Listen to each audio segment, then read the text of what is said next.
خۆشەویستانی کورسات نیوسڵاوتان لێبێ لەگەڵ هاوکارانم بەیەکەوە پانۆڕامایی ئەم شەوتان پێشکەش دەکەین. سبەینێ یەکێتی و پارتی کۆدەبنەوە پرسی دانانی سەرۆک کۆماریان دیاریکردنی سەرۆک کۆمار لە ئاراداوە پێکێنانی کابینەی دێ حکوومەتی هەرێمی کوردستان. ئەمانە پرسارە دیارەکانی ئێستای سەر ئاستی عراق و هەرێمی کوردستانن. یەکێتی کاندیدی دیاری کردووە بۆ پۆستی سەرۆک کۆماری عراق. ئەمە جگەلەوەی پارتیش داوا کەوێ ڕێەوەی دوو کاندیدی هەیە بۆ پۆستی سەرۆک کۆمار داوا لە یەکێتیەکە بێتەوە سەر مێزی گفتوگۆ و یەکێتیش ڕەتی نەکردوەوە لەبارەی پێکێنانی کابینەی حکوومەتی هەرێمی کوردستان لەسەر ئەو پرسە گفتوگۆکەین لەگەڵ بەڕێز بێستون فایق ڕایشکاری سەرۆکی یەکێتی نیشتیمانی کوردستان. بە سوپاسەوە کاکبێستون لێرەیە. سوپاس دەکەم کاکبێستون. هەروەها کەمێکی دیکە لەگەڵ بەڕێز فۆزە یوسف سەرۆکی شاندیدان و سانکاری ڕۆژاوای کوردستان لەگەڵ حکوومەتی کاتی سووریان حکوومەتی سووریا گفتوگۆکەین و لەگەڵ بەڕێزی واسی سەلیم چاودێری سیاسی لەبارەی ئەو نوێترین زانیاری لەبارەی ڕەوشی گەڕەکە کوردیەکانی شەخ مەخسوود و ئەشرەفیە لە حەڵەب کە لە ئێستادا لە ژێر بۆردومانی میلیشیاکاندان. کاکبێستون سڵاو لێبێ. منەوەنەوە جەنابەت ئەزیێتە دەیسپاسەکەم. کاک بێستون سەرەتا با لە دیاریکردنی کاندید یەکێتی نیشتیمانی کوردستان کاندیدی دیاری کردووە. بەڵێ تەواو کاندیدی فەرمیێتی نیشتیمانی. بەڵێ سڵاو بۆ جەنابەت ڕێز و خۆشەویستیمان بۆ بینەرە بە ڕێزانەی کە ئێستا سەیری ئێماکەن. بەڵێ یەکێتی نیشتیمانی کوردستان بە فەرمی پێش وادەی دیاریکراوی دەستەی سەرۆکایەتی پەرلەمانی عراق ئەو مودە محەددەدەی کە دەرگای خۆ کاندیدکردن بۆ پۆستی سەرۆکی کۆماری عراق پێشەوە دابخرێ کاندیدی خۆی بە فەرمی تەقدیم کردووە کە کاک نزار ئامێدیە ئەندامی مەکتەبی سیاسی یەکێتیە و بەرپرسی مەکتەبی سیاسی یەکێتیە لە بەغاوە کادرێکی ورد و بەدیقەتە لە ناو چوارچێوە عێراقیەکەیە شارەزایە لە کاروباری عراق و ئەزمونێکی فراوانی لە نێو تەفاسیلی بەڕێوەبردن و ئیدارە و سیاستکردن و ململانیەکانی ناو عێراق خۆیان هەیە. جەناب تەزانی لە دوای 2002-2003 وەکو یەکێک لە کادرە ئەساسیەکان ئەو تیمانی کە لەگەڵ جەنابی مام جەلال و دواتر سەرۆک کۆمارەکانی تریشە لە بەغابوون کاک نزار لەوەیە ورد و درشتی عراق شارەزایە ورد و درشتی گۆڕانکاریەکانی ناو عێراق ئەزانێ علاقەیەکی فراوانی هەیە و ئەتوانم بڵێم یەکێکە لەو چەند کەسە دەگمەنەی کە لە ناو کووردا بە درێژایی 23-24 ساڵی ڕابردوو عراق بە هیچ جۆرێک لە بەغا لە سیاسەتی عراقی لەو سیراع و کێشمە کێشمانی ناو عێراقدا نەبڕاوە و بەشێک بووە لە تەفاسیری هەمووی. پارتی دموکرات کوردستانیش کاندیدی هەیە ڕێەوەی کاندیدی سەربەخۆ هەیە و کاندیدی کەش هەیە. بەڵێ پارتی دموکراتی کوردستان کاندیدەکەی بۆچی؟ ئەم بەرکەوتە یەکێتی و جەناب تەزانی یعنی 80 کەس خۆی کاندید کردووە یەکێک لە ئەوەی کە یاسان ناسا معتەبەرەکان ئێڵێن بە خەلەلی دائەنێن کە بەو شێوە فراوانیە دەرگا بکرێتەوە بۆ بەبێ هیچ قیودێک هەموو کەسێک حەقی کاندیدکردنی هەبێت لە ڕاستیە. بەڵام ئێستا قانونەکە بۆ دەستوری عراقیش ڕێگەی خۆ کاندیدکردن بۆ هەموو کەسێکی عراقی لە چوارچێوەی ئەو چەند مەرجەی کە دانراوە هەموو کەسێک حەقی خۆ تەرشیحکردنی هەیە لە ڕاستیە. بەڵام ئەوەی کە ئەمێنێتەوە ئەمە ئینتیخاباتی کراوە نییە خەڵک لەنێو خەڵکا ڕاستەوخۆ خەڵک دەنگ بابەکاندی. جەناب تەزانی پێویستی بە دەنگی ئەندامانی پەرلەمانەوە ئەندامی پەرلەمانیش کۆمەڵێک فلتەری بڕیوایی ئەوە نییە تۆ بڵێ من لێرەوە خۆم کاندید دەکەم و چەند پەرلەمانتارێک ڕازی ئەەکەم دەنگم بەنێ نا ئەم پۆستە پۆستێکی سیاسی ئیتیفاقیە و ئەمە لە چوارچێوەی دابەشکاریە عورفیەکەی دوای ڕوخانی بەحسا بەرکورد کەوتووە کۆمەڵێ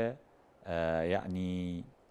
هەروە ئاسان نییە بڵێ من ئەتوانم قسەی فەرمینیە بەڵام قسەی مێدیایە ئەڵێن یەکێتی ئەو پشتیوانی بەهێزەی نییە کاندیدەکەی سەر بخە لایەنە شیعەکان پشتیان تێکردووە لایەنە عراقیەکان پشتیان تێکردووە یەکێتی زامنێکی هەیە گەرانتێکی هەیە نانە بەعکسەوە عراقیەکان خۆشیان ئەو پۆستە بە حەقی کورد لە ناو کووردا بە حەقی یەکێتی ئەزانن و ئەمەشیان بە فەرمی بە پارتی وتووە بە یەکێتیشیان وتووە بە لایەنەکانی تریشیان وتووە و بە بەشێک لەو کاندیدانە ژووتراوە کە بە ناوی جۆرا و جۆرەوە چوون لە کێبڕکەکەی بەشداریان کردو ئەگەر نایەکێتی پشتی ئەستورە بە ئەو عیلاقاتە فراوانی کە خۆی و سەرۆکەکەی هەیەی لە بەغا و پشتی ئەستورە بە تاریخی 25 ساڵی ڕابردووی 23 ساڵی ڕابردووی لە سەردەمی سەرۆک مام جەلالەوە تاوەکو ئێستا جەناب تەزانی ئێستا یەکێتی یەکێکە لە هێزە کاریگەرە پڕبایەخەکانی ناو سیاسەتی تازەی عێراق بۆیە بە دڵنیاییەوە یەکێتی پشتی ئەستورە بە هەموو ئەو ڕێوشێنانی کە باسمان کردووە کاندیدەکەی بەیەک و دوو دەرەچێ بێگومان وەکوتم لە ناو شیعە و سوننەیە دیقەت بدە ئەوان لێگەڕاون ئەم پۆستە بۆ کورد بێ تقریبا لە ناو کوردیش ئەتوانم تا بەشێکی زۆر ئەوە یەکلا بۆتەوە کە بۆ یەکێتی ئەبێ بەڵام ناشکری ئەومان لە یاد بچێ بێگومانێکێتیش پێویستی بە پشتیوانی لایەنەکانی تر هەیە پێویستی بە پشتیوانی پارتی هەیە پێویستی بە پشتیوانی لایەنەکانی تر لە ناوخۆی عێراقەیە پێویستی بە دەنگی لایەنەکانی تری دەرەوەی پارتیشیە لە ناو هەرێمی کوردستانە لە ڕاستیە بۆیە سەرباری ئەوەی پۆستەکە ئەتوانم بڵێم یەکلا بۆتەوە بۆ یەکێتی بەڵام پێویستی بە پشتیوانی و هاوکاری بە کۆدەنگی لایەنەکانی تریش بە تایبەتی پارتی هەیە بەڵام دیدانەوە یعنی ئەکرێ نیەتێکیان هەبێ چوزانم ئێمە لە مفاوەزاتین لەگەڵ پارتیە سبەی نێژ جەناب تەزانی کۆبنەوەی یەکێتی و پارتیش دەست پێیەکە وەکو حەق هەموو مواطنێکی عێراقی حەقی خۆتەرشێحکردنی هەیە بەڵام وەکو پرسی سیاسی یعنی ئەشکرێ وەکو تەکتیکێک ئەکرێ وەکو چوزانم داوای بکەن خۆ پارتیشن دەجار داوای پۆستەی کردووە لێمان تێک نەچێ پارتی ئەڵێ ئەو پۆستە ئێمەش حەقی ئەوەمان هەیە داوای بکەین و ئێمەش حەقی ئەوەمان هەیە کاندیدمان هەبێت نە من و نە هیچ کەسێکی تر ناتوانێت حەقی ئەوە لە پارتیان هەر هێزێکی تر وەرگێتەوە کە کاندیدی نەبێت کاک بێسون تا ئێستا کاندیدەکەی یەکێتی کاندیدی تەوافقە یعنی پارتیش ڕەزامەندە لەسەر ئەوەی بزانن ئاینی ئەکەوێتە سەر ئەو توێژانەی کە لە ماوەکانی داهاتووە لە بینی پارتی و یەکێتیە بەڕێوە چن بەڵام تا ڕادەیەکی زۆر کاندیدەکەی یەکێتی کاندیدێکی مەقبولە باز لەوە ئەکرێت کە مەسەلەن دوازار یەکێتی و پارتیۆکەوەی مەسەلەی جێگری دۆمی سەرۆکی ئەنجومەنی نوێنەرانی عێراق دەبێت کاندیدێک بێ هەردوو لا لەسەری متفق بن یان ڕازی بن ئەم یاری هەیە چاوەڕێ بکەین کاکە زانا جەناب تەزانی بە دەقە و بە سەعات گۆڕانکاری و نزیکایەتی و دوورکەوتنەکان لە نێوان لایەن و پێکاتە سیاسیەکانی عێراق ڕوو ئەدا بۆیە تا ئاخر دقەی ئەو لەحظەیە کە ئێمە ئەچینە ناو پرۆسەی دەنگدانی ئەندامانی پەرلەمانەوە بۆ سەرۆکی کۆماری عێراق هەموو ئەو بابەتانە واردن ئەکرێ پێشاتی تازە بێتە پێشەوە ئەکرێ بە جۆرێک لە جۆرەکان گۆڕانکاری ڕووبدا هەموو ئەمانە واردە بەڵام خاڵی ئەساسی ئەوەی کە تا ئێستا جۆرێک لە سابتبوونی پێوە دیارە ئەو پۆستا ئەو یەکلا بۆتەوە هی کووردە لە ناو کوردیشا بە نسبەتێکی زۆر یەکلا بووتەوە کە ئەو پۆستە حەسەی یەکێتیە بەرکەوتە یەکێتیە ئەما یەکێتی سبەینێ و ڕۆژانی داهاتوو لەگەڵ پارتی و لایەنەکانی تریش ئەچێتە مفاوەزات و مناقەشەوە بۆ دیفاعکردن یان کۆکردنەوەی پشتیوانی بۆ کاندیدەکەی خۆی و یەکێک لە مناقەشەکانی بەیانیش لە دانیشتنەکەی وەفدی و پارتی لەسەر راستی باڵا کۆبنەوە کۆبنەوەی ڕایشکاری یان ئەچنە تەفاسی نانە تەفاسیلە کۆبنەوەی ڕایشکاری بۆ حکوومەتی هەرێمی یان بۆ هەرێمی کوردستانەوە ئەشکرێ ئێستا بابەتی گەرم لە ئەمڕۆی کوردستان و عێراق مەسەلەی سەر و کۆماری عێراق بۆنە بەڵێ یەکێک لە تەوەرەکان ئەکرێ مەوزوعی سەر و کۆمار بێ ئەکرێ بکرێتە یەک پاکێج لەگەڵ ئەو پاکێجانی کە بۆ پێکەنانی حکوومەتی هەرێمی کوردستان و سەرۆکایەتی هەرێمی کوردستان و پۆستەکانی حکوومەتی هەرێمی کوردستان ئێمە لەوە توێژا بووین لە ساڵی ڕابردووە و ئەشکرێ بە پاکێجێکی جیاتر مناقەشەی لەگەڵ بکرێ و ئەشکرێت دەمج بکرێن بەیەکەوە بکرێن بە یەک سەلەی مفاوەزات دابەشکاریەکان بەڵام بێگومان یەکێتی ئەم پرسە لەگەڵ پارتی ئەخاتە سەرمێزی گفتوگۆ و وەکو وتمان پارتی ژێزێکی کاریگەرە کورسی هەیە و لە هەرێمی کوردستان و عێراقیشا سەنگی خۆی هەیە بە یەکێتی چاوی لە پشتیوانی پارتیشە خۆمی نەشاردوێتەوە پارتیە گەرداوا لە یەکێتی بکە بۆ ئستحقاقانەی کە نەک ئیستحقاق ئەوانەی کە پارتی داوای لە یەکێتی کرد بۆ پێکەنانی حکوومەت بۆ مەرجە پاڵپشتی یەکێتی بکە یەکێتی لەو حاڵەتە ڕازیە بێ بەچی ڕازی بێ بەوەی کە ئەو وەزارەتانەی کە هەیە جگە لەو ئەو خاڵی سفرەی کەوتیان ئەگە گەڕاوینێتەوە سەری لە دوا کۆبنەوەی یەکێتی و پارتیە ئابا من هین نەکەم کاکەزانە چکە ئێستا لە مەرحەلەیەکی تازەیین سبەی دانیشتنەکان دەست پێیەکە ئینسان لەم دۆخی پێشدانیشتنەیە جۆرێک قسە نەکا خوا نەخواسە شتێکی لێ بکەوێتەوە با بزانین سبەینێ وەفدی بەڕێزی هەردوو لاگەنە چ خاڵێک چکە ئەوەی من ئەزانم ئێمە ینی ئەم جارە جدیەتێک هەیە بۆ تەشکیلکردنی حکوومەتی هەرێمی کوردستان و جدیەتێکی شەیە بۆ نزیکبوونەوە لەسەر مەسەلەی پۆستەکان لە بەغا ئابوویە با ئێمە ئەوانە جێبهێڵین بۆ وەفدی مفاوەزی هەردوو لا سبەینێ بەڵام وەکوتم ئەکرێ لە کۆبنەوەکەی سبەینی و کۆبنەوەکانی داهاتووە هەموو شتێک مناقەشە بکرێ هیچ شتێک نییە قابلی مناقەشە نەبێ هیچ شتێک نیە هیچ شتێک قابلی مناقەشە نەبێ ینی تۆ داواکاری خۆتت هەیە و کاندیدی خۆتت هەیە بەڕێستان پیاوێکی بە ئاگا و پرزانیاری لە ناو یەکێتی نیشتیمانی کوردستانە مەسەلەن پارتی دموکراتی کوردستان بە فەرمی و نافەرمی داوای لێچێتی کردو بۆ هیچ کاندیدێکی دیکە بۆ سەر و کۆمار یعنی یەکێتی حەقی بە حەقی خۆی ئەوە حەقی یەکێتیەکە کاندید ئەکا نازانم بەڵام ئەوە مافی یەکێتیە و ئەوە قەراری یەکێتیە قەراری سەرۆکی یەکێتیە کێ کاندید ئەکا و شەڕ بۆ چ کاندیدێک ئەکا مادام ئەو پۆستە وەکو عرفێک بووە بە ئیستحقاقی کوردی یەکێتی حەقی یەکەم بۆ اختیارکردنی شخصێک بۆ ئەو منسەبە حەقی یەکێتی و سەرۆکی یەکێتیە و یەکێتی کە کاندیدی تەقدیم کردو ئێستا بێگومان شەڕی لەسەر ئەکا هەوڵی کۆکردنەوەی پشتیوانی بۆ ئەدا و سەری ئەخا ئەیگەێنێتە ئەخیری منزڵی یاریەکە لەبەر ئەوە ئەشکرێ خۆ لێرە و لەوێ مناقەشە هەبوو بێ و توێژیش هەبووە لە ئاسی باڵایە لە بینی یەکێتی و پارتیا وەفد و ئەوانە هەبووە ئەکرێت دێنی من تەفاسیلەکەی نازانم بەڵام ئەکرێ ئەوانیش تەرحیان هەبوو بێ و ئەوان مەسەلەن ئەشکرێ داواشیان کرد بێ بەڕەسمی بەڵام ئەوەی هەیە ئێستا یەکێتی ئەم جارە کاندیدێکی سابتی کۆدەنگی لەسەر کراوی هەیە کە کاک نەزارە و هەوڵ و تەقەلای یەکێتی و سەرۆکی یەکێتیش بۆ سەرخستنی ئەو کاندیدەیە بەڵام ئەمە پێویستی بە کۆدەنگیش هەیە طبعاً پێویستمان بەوە هەیە لەگەڵ پارتی مناقەشە بکرێ لەگەڵ لایەنەکانی تریش لە ڕاستیە و ئێستا یەکێتی وەفدی لە بەغاو لە نێو لایەنە سونی و شیعەکانیشە لە مفەوەزات و لە هەوڵی یعنی دروستکردنی کۆدەنگیەکە هەرچەند تقریباً ئەوەی منەزانم لە ناو لایەنە عراقیەکانە کێشەیەکی ئەوتۆ نییە چونکە ئەوان یعنی یەکلا بوونەتەوە لەسەرەوەی ئەم پۆستا بێ پۆستێکی کوردی بێ و بەشێکیان یەکلاش بوونەتەوە لەوەی کە ئەم پۆستا بێ پۆستی یەکێتی بێ باش بۆ پێکهێنانی حکوومەت یەکێتی لەسەر حکوومەتی هەرێم بەڵێ لەسەر چی سوورە یەکێتی جەناب تەزانی کاکزانە جاری پێشوش لە بەرنامەیەکە لەگەڵ بەڕێزت لێرە باسمان کرد پاکێجێکی ئینتیخابی هەبووە لە حملەی ئینتیخاباتە لە زاری سەرۆکەکەی کە کاک باڤڵ بووە شار بە شار و دەنگدەر بە دەنگدەر ئەم پاکێجە دراوە بە گوێی خەڵکە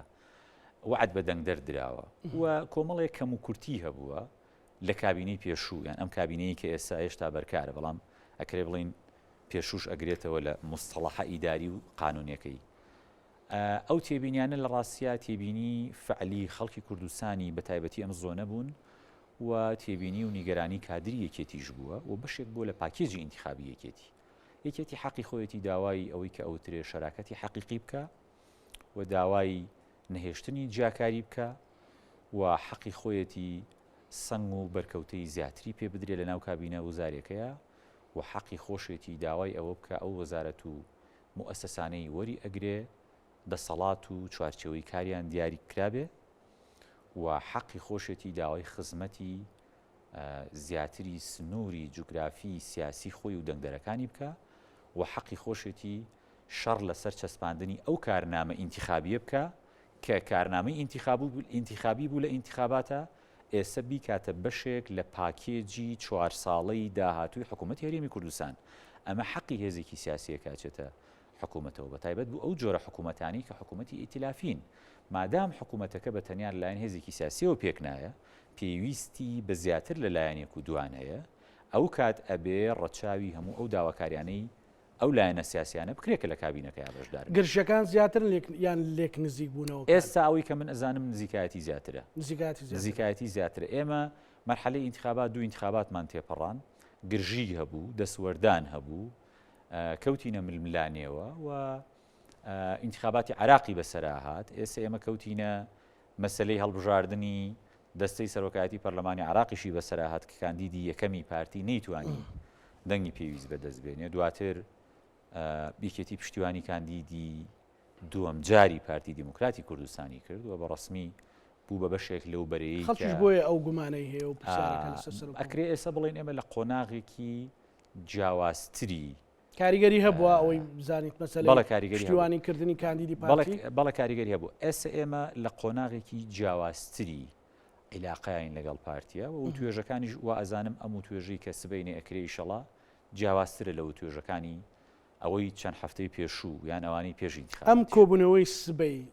بێزەمینە سازی نەبوو بێگومان نانە بێ زەمینە سازی بەڵام ڕەنگە لە پشتی پەردەوە بوو کۆبنەوەی تریش هەبووە بە نایعلان کراویانی و تەلەفۆن و تەلەفۆنکاری و قسە و دانیشتنی ناڕەسمی هەبووە لە بینی ئاستی سەرەوە و ئاستە جۆراوجۆرەکانی یەکێتی و پارتیە کەواتە ئەو کۆبنەوەی بگاتە بڕیار من پێم وایە ئەم کۆبوونەوەیە ڕەنگە 100% نەگاتە بڕیارێکی کۆتایی کە بە وەرەقەیەک دەرچی مەسەلەن یەکسەر پەرلەمان تەشکیل ببێ یان حکوومەت ئەوە بێ بەڵام من پێم وایە چەند هەنگاوێک نزیکایەتی هەیە بەراورد بە کۆبنەوەی پێشوو کۆبنەوەی پێشوو کۆبنەوەیەکی کورتخایەن بوو و نەگەشت نەخاڵێکی هاوبەشی ئەوتۆ کە قەراری تا بدرێ بەڵام من تەوەقعم وایە ئێستا دۆخێک هاتوۆتە پێشەوە کە هەم وا ئەخوازێ لە یەکێتی و پارتی و هەم لە ڕاستیە تەشکیلکردنی پەرلەمان و حکوومەتی هەرێمی کوردستانیش کاتێکی زۆر ناپێویست و درێژکراوەی سەیری خایاند کە ئیتر لێرە بە دووە کاتیەوەی پەرلەمان دەست بەکار بێەوە وردە وردە هەنگاوەکانی تەشکیلکردنی حکوومەت و تەکلیفی سەرۆکی هەرێم و ئەوانە بکەونە سەر سکەی قوسوڵی و قانونی خۆیان بۆیە ئومێدم وایە لەو کۆبنەوەی سبەینێ و کۆبنەوەکانی دوای ئەوەش کە کۆبنەوەی تری بە دوایە دێ بە زووی بە نەتیجەیەکی باشی ئەوتۆ دەرچێ مؤسسەکانی حکوومەتی هەرێمی کوردستان مؤسساتەکانی هەرێمی کوردستان بە حکوومەت و بە پەرلەمانەوە بکەونەوە سەر سکە ئێمە تقریباً چەند ساڵێکە لە فەراغی مؤسسەی تەشریعیین ئەمە عیبەیەکی قانونی و حکومڕانی گەورەیە بۆ هەرێمی کوردستان بە یەکێتی و پارتیشەوە بە هەموو هێزانی کە بەشدارن لە حکوومەتە لە ڕاستیە بۆیە ئەپێویستە بە پەلە ئەمە تێبپەڕێنرێ ینی ئێمە قسەمان لەسەر عێراق کردن لەگەڵ جەنابتە لێرە وتم حکوومەتی عێراق تەشکیلکردن یان تەسیسکردنی سەرۆکایەتی پەرلەمانی عێراق ڕەنگە کاتێکی زۆری پێ بچێ عێراق بەو هەموو سیڕعی کە هەیەیان بوو دەیان گروپی جۆرا و جۆر لە کورد و سونە و شیعە بە تقریباً بەو مدە دەستوریەی کە دانرا بوو لە ڕۆژەکەیە هەندێک زیاتر دەستەی سەرۆکایەتی پەرلەمانی عێراق تەشکیل کرا ئێمە ناتوانین لە دوای ساڵێک و نزیکی 4-5 مانگ سەرۆکایەتی پەرلەمان تەشکیلکەین لە ڕاستیە ئەمە بۆ هەمومان عیبەیە و بۆ سومعەی سیاسی و حکومڕانی هەرێمی کوردستانیش لە ڕاستیە کەم و کورتێکی گەورەیە ئەبێ ئەمە تێپەڕێنرێ باشە کەواتە هەنگاوەکان خێراترە بن بۆ پێکێنانی حکوومەتیش لەو مدە زەمەنیە دەستوریە کە دیاری کراوە دوای سەرۆکۆماری عێراق داوای ئەوەی کرد لە دادگای فیدرالی کورتکێشەی نابێگاتە نەتیجە بۆ دیاریکردنی سەرۆکۆمار لە عێراقا ئێستا ئەوەی کە من پێشبینی ئەەکەم تەوەقعم وانە بوو لە ڕاستیە بۆ خێراییە دەستەی سەرۆکایەتی پەرلەمانی عێراق تەشکیل ببێ ینی تەوەقعی کەس نەبوو لە عێراقا لە دوای 2023 کەم جار هەبوو عێراق توانی بێتی کەمتر لە 6 مانگ سەرۆکایەتی ئەنجومەنی نوێنەرانی عێراق تەشکیل بکە بە سەرۆک و هەردوو جێگرەکەیەوە لە ڕۆژێکە ئەم جارە تەشکیل کرا بۆی عێراقیەکان بە ڕئیسی مجلسی قەزاشەوە بە هەموو پێکاتەکانەوە زۆر سوورن لەسەر ئەوەی لە ماوە لە تەوقیتە دەستوریەکانە پۆستە سیادیەکانی عێراق پڕ بکرێتەوە بێگومان پێش 29 ئەم مانگە سەرۆکی کۆمار ئەبێ هەڵبژێردرابێ لە عێراقا من بۆ خۆم قەناعەتم وایە لەو مدەیە تێناپەڕێەوە عێراقیەکان قبول ناکەن هێز و لایەنە سیاسیەکانی عێراق قبول ناکەن کە لەو ماوەیە تێبپەڕێ لە ماوەی دەستوری خۆیان سەرۆکی کۆمار ئاراستەی کارکردنەکان ئەم جارەوان کە سەرۆکی کۆمار هەڵبژێردرێ دوای ئەوەش سەرۆکی کۆمار تەکلیفی کەسێک کە جەناب تەزانی ئەبێ ئەویش سەرۆکوەزیران تەکلیفی کەسێکە بۆ تەشکیلکردنی کابینە دوای ئەویش کابینەکەی خۆی پێک ئەهێنێ و ئیباتە بەردەم پەرلەمان و لێ متمانە وەرەگرن بۆیە تەوقیتە دەستوریەکان لە عێراقا تا ئێستا بەباشی بەڕێوە ڕۆشتەوە هەم بەداخەوە لە هەرێمی کوردستان ئێمە نتیجەیەک لەسەر مەسەلەی سەرۆکوەزیران ئەگەنە نەتیجە بەڵێ ئەمە نموزەجێکی تازە بوو لە ڕاستیە هەڵبژاردننی دەستی سەرۆکایەتی پەرلەمانی عێراق لەو تەوقیتەیە نموزەجێکی تازە بوو ئێستا بۆ سەرۆکی کۆماریش ئێمە گەیشتوینێتە جیاواز ئەم جارەکە کە زانە لە جارەکانی تریکێتی ئاسانتر کاندیدی خۆی تەقدیم کردووە لەو ماوەیە کە دانرا بوو کاندیدی خۆی خستە بەر ئەو هەیئەتەی کە لە پەرلەمانی عێراق سیڤەکان وەرەگرن لەو ماوەیە ئەگەر کۆبنەوەکەی سبەینێ و کۆبنەوەکانی دواتری یەکێتی و پارتیش نزیک بوونەوەی زیاتری لێ بکەوێ ڕەنگە ئەویش وا بکە خێراتر لە تەوقیتەکەی خۆی سەرۆکی کۆمار هەڵبژێردرێ بەگشتی تەوقیتە دەستوریەکان تا ئێستا لە عێراقا باشە ڕۆن من گومانم لەوە نییە کە ئەم جارە عێراق جیاواز لە جارەکانی تر لەوادە دەستوریەکانە هەم سەرۆکی کۆمار و هەم کابینە وەزارێکەش تەشکیلەکرێت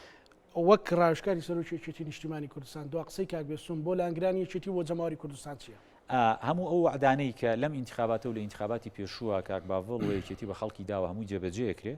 ئەوانەی کە لە ئینتخاباتی پێشووی پەرلەمانی کوردستانە بە خەڵک دراوە ئەوانە پاکێجی ئینتخابین و شەڕی لەسەرکرێ و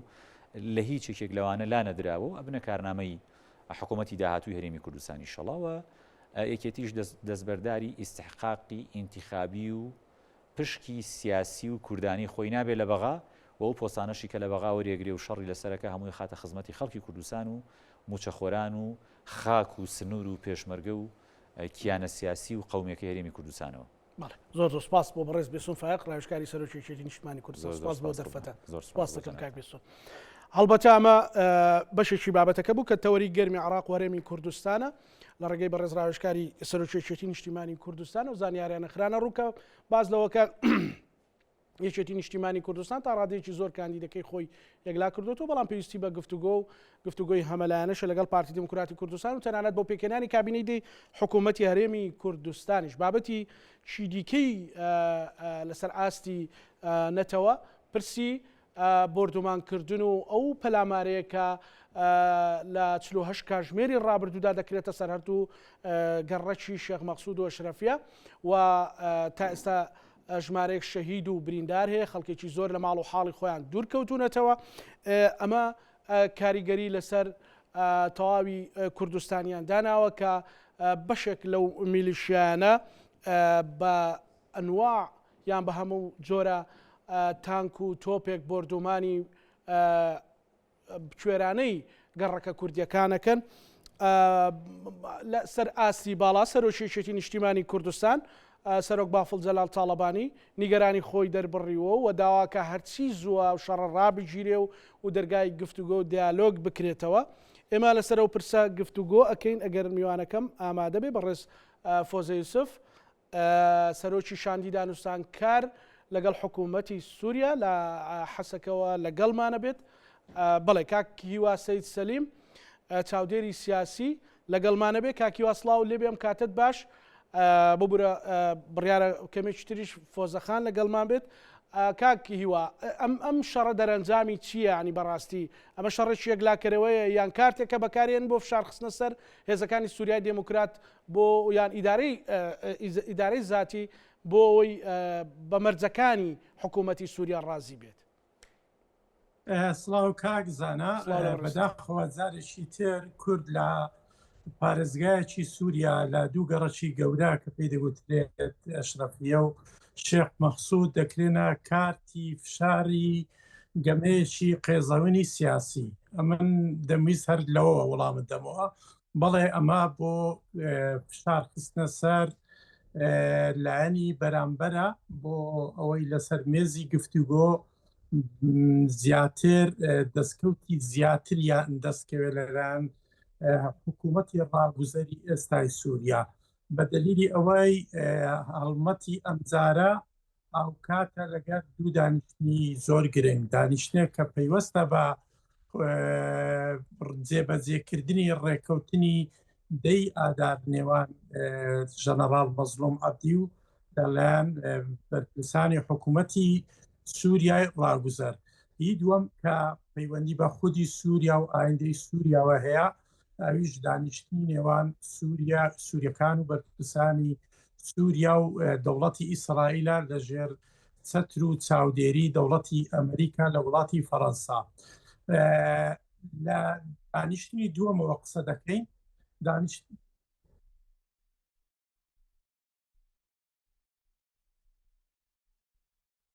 بەڵێ لە دەنجی منە کاکزانە دەنگەکە تێکرد بوو بۆیە من بەردەوام ببوورە گەر هاوکارانەمە کێشەیە چارەسەر بکەن سەرقاڵی ئامادەکردنی بەڕێز فۆزە یوسفن. کاکیوە ینی ئەگەر وتەکان تەواکۆی پێت وایەوە دەرەنجامی و کۆبوونەوانەیە کە بە ناوەنجێری فەڕەنسا لە نێوان ئیسرائیل و حکوومەتی سووریا کراوە؟ بەڵێ من باسی کۆبوونەوەی دووەم دەکرد زادهاتمە سەر کۆبوونەوەی دووەم سووریەکان ناچار کران بە ئاشکرا و لە وڵاتی سێم و لەژێر چاودێری ئەمریکیەکان لەگەر ئیسرائیل دابنیشن ئەو بسنە ناچاریش بکرێن بستنە ژێرباری هەندێک ڕێککەوتن ئەگەر چی تا ئێستا بە فەرمی ڕێککەوتنەکە ئاشکرا نەبووە، بەڵام هەر خودی دانیشتنی حکوومەتی ئەحمەد شەرع حکوومەتی ڕاگوزەری سووریا لەگەر وڵاتی ئیسرائیل ئەوە لە ئاستی ناوخۆیی لە ئاستی ئەو مۆزایکە سەیر و سەمەرەی حکوومەتی سووریا عیبێکی گەورەی بۆ ئەوان کە پێیان وایە ئەوان درێژە پێدەری حرەکەتێکی ئیسلامی جیهادی توندڕەون لە ئێستادا حکوومەتەکەیان ناچار دەبێت لەگەر ئیسرائیل دانیچێ و بچێتە ژێرباری هەندێک لە داخوازەکانی ئیسرائیل بە تایبەتیش ئەوەی ئیسرائیل لە دانیشتنەکە پێداگیری لەسەردا کردووە ئەویش ناوچەیەکی بێچەک لەو سنوورەی کە ئیسرائیل داوای دەکات بۆیە بۆ ئەوەی ئەو شەرمەیە لەسەر خۆیان لا ببەن هاتوون پەلاماری کورد دەدەن پێیان وایە نقطەی لاواز لە نێو ئەو هاوکێشە سیاسی ئێستای سووریا بە تێڕوانینی ئەوان ئەو بە تێڕوانینی ئەمەنیا لە نقطەی کووردا لە کوردیش ئەو دووگەڕەکە کوردەیە کە ساڵێک زیاترە لەلایەن هێزە ئەمنیەکان و هێزی سوپای ئەحمەد شەڕ ئەوە گەمارۆ دراوە هەم لە ڕووی سەربازی هەم لە ڕووی ملۆیەوە واتە ئەوەی کە ئێستا دەگوزارێتە دووگەڕەکە کوردیەکە بۆ پەردەپۆشکردنی ئەو دانیشتەیە کە ئەحمەدی شەرع لەگەر ئیسرائیل ئەندامی داوە. بەڵێ کاکیوا لەگەڵمان مێنەرەوە بەڕێز فۆزە یوسف سەرۆکشاندی دانوستانکاری ڕۆژاوە لەگەڵ حکوومەتی سووریا لە سووریا لەگەڵمانە. بەڕێز فۆزە سڵاو ڕێز دەم باش ئەو پێشڤەچوون ئەو یان ئەو چ بوون یعنی حکوومەتە سووری و میلیشیان وان پەلامارەی خەڵکی سڤیلی شێخ مەخسوود و ئەشرەفێ دەدەن و نەهار ڕەوش چ وایە لەوێرێ؟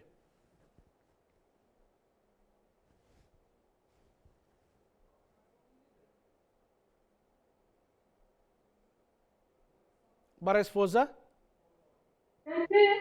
دەنگێ من تێ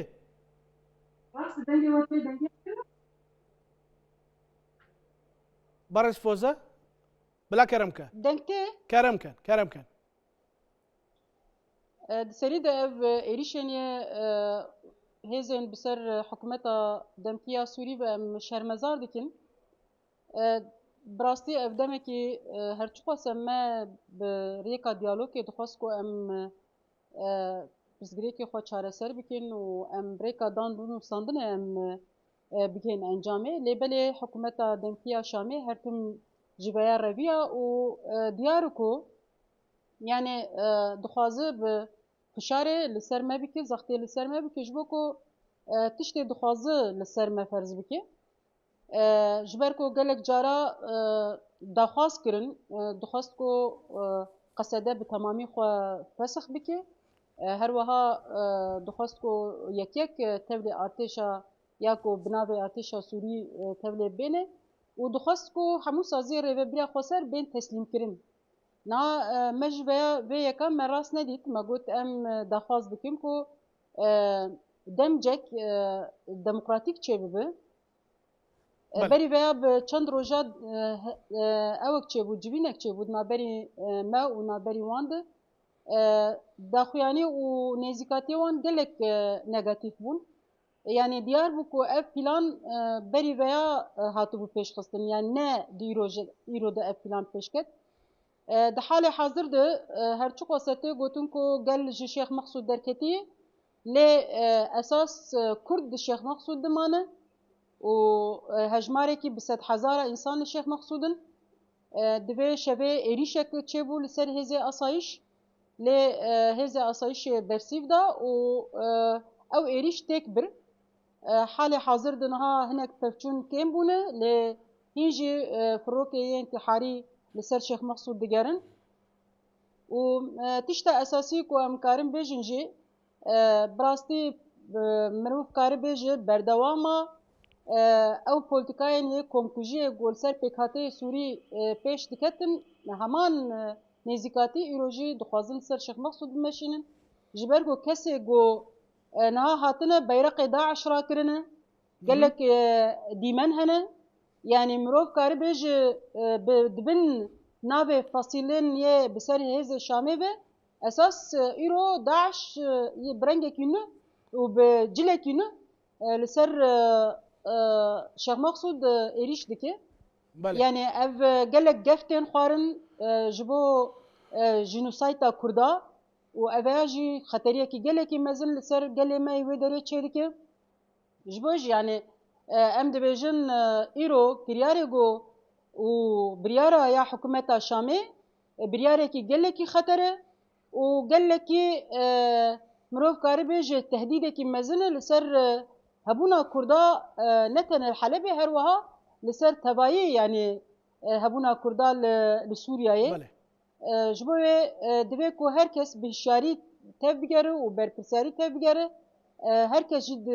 di ferqê de bi ku ev xeteriya xeteriyekî gelekî mezin e li ser hebûna Kurda di Sûrî de. بله برس فوزا نها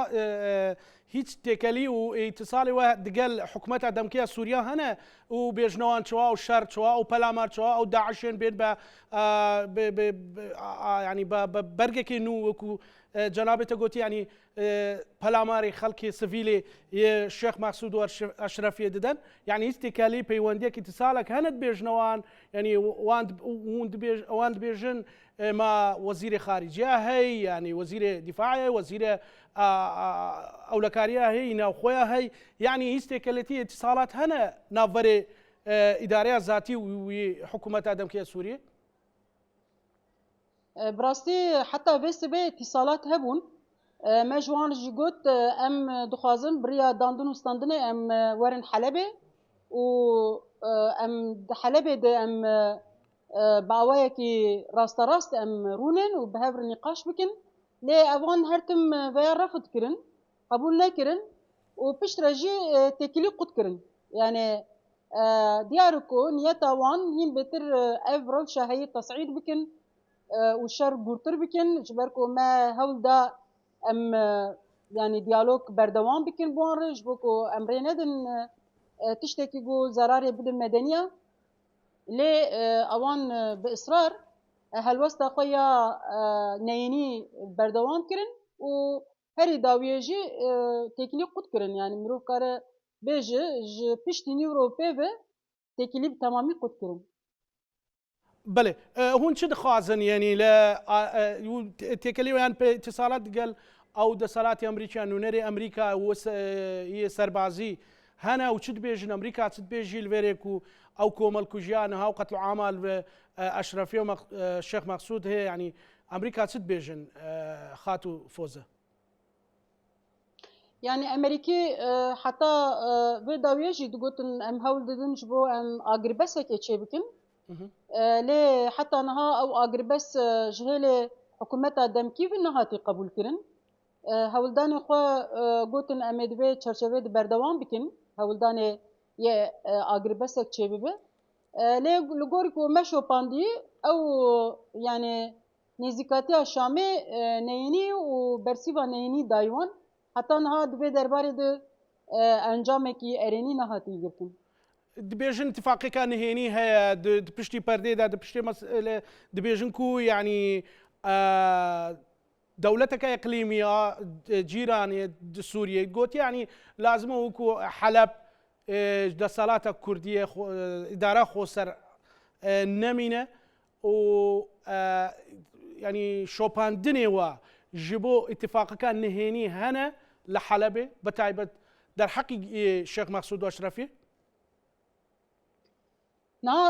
يعني اف قفي قو دولتا ترك دبي دمي داوية خوارن قالكي بالكيش بون قالك رايدارين تركا لهم بري في اتفاقي وهفتني قو نابري مو شامي تشيد بون داخوانية نيني دان اباجي براستي دمد يعني اوك تشيكر قمانن قالك مزين تشيكرن كو يعني بتايبت اف داخوانية دولتا ترك باويكي نيني هشتكو يعني حكومتا شاميجي في بريارا بده يعني قالك جرام داخويا كرن ما قلت تركي كارو لكي اريني بليز ديمقراطيزه كرنا سوري ده پیشکتنا سیستمکی دموکراتیک دو سوری ده لی مخابن يعني براستي دوان دمي داویه ده داخویانی یگو جهل رایدارین ترکا چبون قالك گفته دبون حتى جسارت داينا حكومة سوري جبو إيريش بكي ji bo wê jî yani bêguman yani gelek pirs di serê me re çê dibin û em jî dibêjin yani dibe ku îtîfaqê yên nehênî yê got veşartî hebin li dijî me ji ber ku em bawer nakin hikûmeta demkî ya Şamê tenê bi serê xwe vê qerarê bide yani diyar ku piştgiriyekî herêmî jî heye û dibe ku ji hinek hêzên navnetewî jî işiqa kesk jî girtibe yani ji ber ew qase yani bi vî rengî mesela bi cesaret ew qase hereketkirina wê û bê tereddût wisa êrîşkirina wê li gor nêrîna me yani piştgiriyekî veşartî girtiye em jî wisa difikirin. ئەم دەزانین گەنی و ئاشرەفی و شێخ مەسعود نەها دۆرپێچن و هیچ هێزێن سووریان دموکرات و نکارن دەستێک بدەنوان و ئالیکاریوان بکەن. بانگەوازێوە لە هەر کوردێکی لە ئالیە نێودەوڵەتی لە مێدیا لە نووسەر ڕۆژنامەوان چیەش بۆ ئەوەی قەتل و عامەک بەسەر کوردانێ جارەکە دی ئەم نبێژین هاوارە فەرمانە سەر کوردانە. وەکیرۆ ئەم لە سەرکرانên خۆدانامە دیسانمە دیت خەڵکێمە لە ئەشرەفیە شێخ مەقسوود هاوار لە ماڵی خۆ هێلان. بله yani em veya dibêjin banga me ji bo her çerpeçê Kurdistan ji bo tevayê Kurdên derveyî welat em dibêjin çawa ku Kurd li kobanê xwedî derketin îro jî roja ku em şoreşa Rojavayê Kurdistan biparêzin destkeftên yê gelê Kurd û hemû pêkhateyên yê Bakur Rojhilatê Sûrî pêkhateyên yê Sûriyê Demokratîk em biparêzin lewma dibe hemû Kurd xwedî derkevin li Şêx Meqsûd û Eşrefiyê bi rastî li wê derê tehlîka û xeteriya ya komkujiyê gelekî zêde ye ev kesên ku hatine êrîş dikin esas wek me got Daişê nihin û çetene her tişt ji wan tê her tişt dikarin bikin çawa ku li serê Durziya li serê Elewiya kirin gelek dîmen û gelek axaftinê wan ketin destê me vekirî veya dibêjin dibe Kurd xenzîrin û qetilkirina Kurda helal e yani bi vî rengî tên û dixwazin êrîş bikin û dixwazin encam bikirin ji bo jî banga me ji bo hemû Kurdan em îro roja xwedî derketina netewa Kurd li Rojavayê Kurdistan û li Kurdên Sûriyê gerek herkes seferber bibe duwarê diplomasî de herkes seferber bibe banga me ji bo Yekîtiya Niştimanî Kurdistan ji bo her wiha Partiya Demokratîk Kurdistan ji bo hemû partiyên yê başûr got herkes duwarê diplomasî de rola xwe bilîze her wiha banga me ji bo perçedinê Kurdistanê jî Bakur Rojhilat û her wiha başûr gelê me li her derê gerekî xwedî derkeve ez dixwazim veya jî bêjim rola ragihandinê gelekî muhim e bi rastî gelek malûmatê şaş û derewtên belav kirin ji bo got cesaretê bişkînin ji bo îrada me bişkînin ji bo jî ragihandin gelekî muhim e ku heqîqetê bêje û heman demê de gelê me heqîqeta gul Şêx Meqsûd çê dibe bitayîsînin banga me ji bo hemû rojnamevana bi taybet rojnamevanê Kurd rojnamevanê azadîxwaz û demokrat ew ku herkes berê xwe bide wê derê û bişopîne û herkes bibe nûner û dengê me bikîne cîhanê ewa me peyama me bi giştî veyayê em dibêjin roja ku em li nirxê xwe netewî û li hebûna xwe xwedî derkevin. بەری دوو سەعاتە سەرۆکی یەکێتیان نیشتیمانیە کوردستانی سەرۆک بافڵ داخویانێک دای و بەیانێکی وی هەیە و دبێژی ئەم دگەل ڕۆژ ئاوانە و تەڵەباوی داواکاریەوی لە هەمی ئالیانەک و بە زووی بێنە سەر خەت و ئەو شەڕ بێتە ڕاوەستاندن من ئەو بەیان بەرینەها دیت و ئەکید ئاگایەتە هەنە بەڕێزفۆزە و داخویانە سەرۆک بافڵ ez jî gelek spas dikim ji bo vê helwestê û bi rastî gerekê ev bibe helwesta tevayî Kurdan ji ber ku em dibêjin çawa kobanê hemû Kurd kirin yek pêwîst e hemû Kurd li ser Şêx Meqsûd û Eşrefiyê jî bibin yek يعني إيرو شيخ مقصود أشرفية سبوي قامشلو به سبوي سليمانية به جبوي جي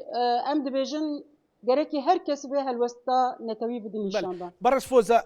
يعني بشوباندنا ومعلومات انه او شر او كارين هوفي او بريارين نهيني تنبو سر شيخ مقصود اشرفيه يان پشتی وانجی بو جندنی روجاوای کردستان نو ایوان ج دست اداره خسردانه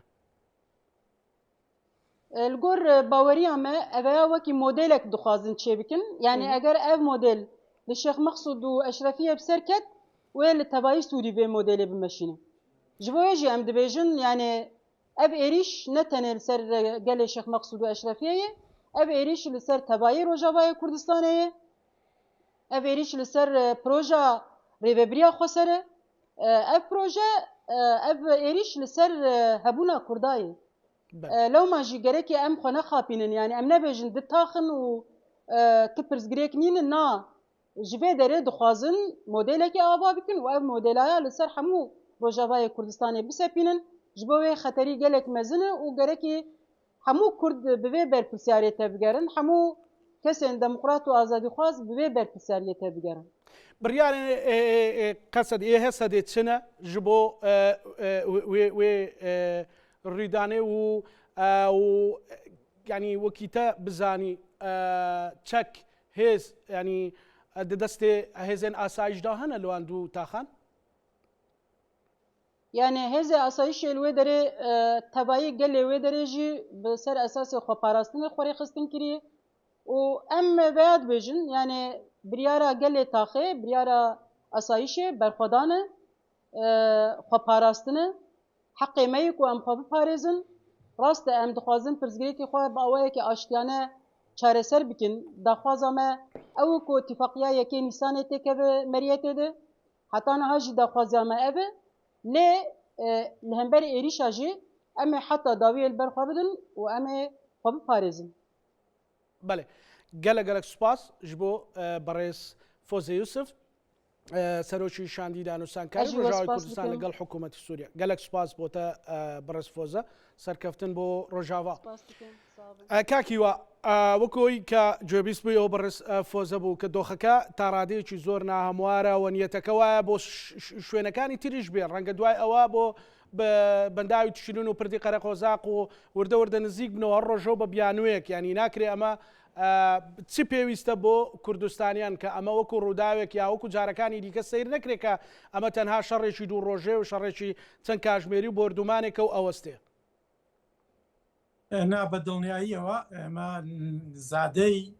پەشیمان بوونەوەی دەسەڵاتی ئەحمەد شەرع لە چوارچێوەی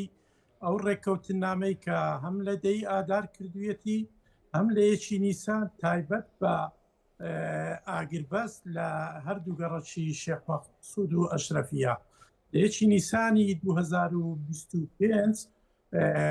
لە ڕێککەوتنامەیەکی چواردە خاڵی لە نێوان زمانی خۆ بە ڕێوبەری ئەو دوو گەڕەکە و دەستگای ئاسایشی سەر بە حەلەب ڕێککەوتنێکی چواردە خاڵی هەبووە پێی ئەو ڕێککەوتنامە دەبوایە زەمانەتی دووبارە نەبوونەوەی هێرش بۆ سەر ئەو دووگەڕەکە لەلایەن ئاسایشی حکوومەتی ڕاوگوزەری ئەحمەد شەرع بکرێ بەڵام بەداخەوە نەک ئەو زەمانەتە نەدرایە کورد بگرا لە ماوەی ئەو ساڵەدا لە یەکی نیسانەوە تا ئێستا بە بەردەوامی لە ڕووی هێز و سەربازیەوە گەمارۆی ئەو دووگەڕەکە دەدرێت دیواری کۆنکرێتی کراوە سەدەی تۆرابی کراوە بازگە دانراوە ئەڕێگری دەکرێت شار دەکرێت درۆن هەردەستێت وەردومانی ناوناوەی هاوەنەکان بۆ سەر ئەو گەڕەکانە هەیە مە لە باری سەربازی و ئەمنی لە باری ئینسانیشەوە بەڕاستی ئەو دوو گەڕەکە بە تەواوی گەمارۆ دراوە من دەمەوێت زانیاری زیاتر بدەم لە زۆرێک لە خەڵکی ئێمە لە میدیای ئێمە پێی وایە ئەمانە بەس دوو گەڕەکی بەسیتن و بەس ناب بە پێچەوانەوە تەنانەت لە ڕووی جوگرافیەوە لە ڕووی ژمارەی دانیشتوانەوە ئەو دووگەڕەکە دەتوانم بە بارتەقای پارێزگایەکی ئێستای هەرێمی کوردستان بێ ژمارەی دانیشتوانی ئەسڵی بە پێی دوایین ئاماری دەوڵەتی سووریایی لە ناوچوو 800,000 کەس لەو دووگەڕەکە دەژیا واتە ئەمە بەڕاستی هەردوو گەڕەکێکی هاکەزایی بەسیط نین بگرا ئەمە دەتوانین بڵین شارێکی گەورەیە کە زۆرینەی کوردنشینە مخابن بەڕاستی کە لە 2012 تا 2016 بە بەردەوامی گروپە تیرۆریستەکانی نزیک لە دەوڵەتی تورکیا پەلاماری ئەو دووگەڕەکەیان داوا لە ئێستاشدا دوای ئەوەی کە ڕژێمی بەشار ئەسەد کەوت حکوومەتێکی ڕاگوزەر هاتە سەر دەسەڵات دەوێت بە هەمان شێوەی ڕێکخراوە تیرۆریستەکانی ڕابردوو مامەڵە لەگەر ئەو دووگەڕەکە گەورەی شاری حەلەبدا بکات. وەکو بەڕێستان وەکو نووسەرێک ڕۆژنامە نووسێک چاودێرێکی سیاسی داوات لە خەڵکی کوردستان و هێزە سیاسیەکان چێکە لەم بابەتەدا دەنگمان یەخین دەجێ هەموو کوردستانیان یەخرێ ئەو ئەزمموی ڕۆژاوای کوردستان نەکەوێتە ژێر مەترسی و لە ناو سەفەقاتی نهێنیدا نەخین چێندرێ. من داوای من هەمان ئەو داوای فەوزیخانە کە بەڕاستی داوای کرد هەموو هێزولانە سیاسەکانی چوار پارچەی کوردستان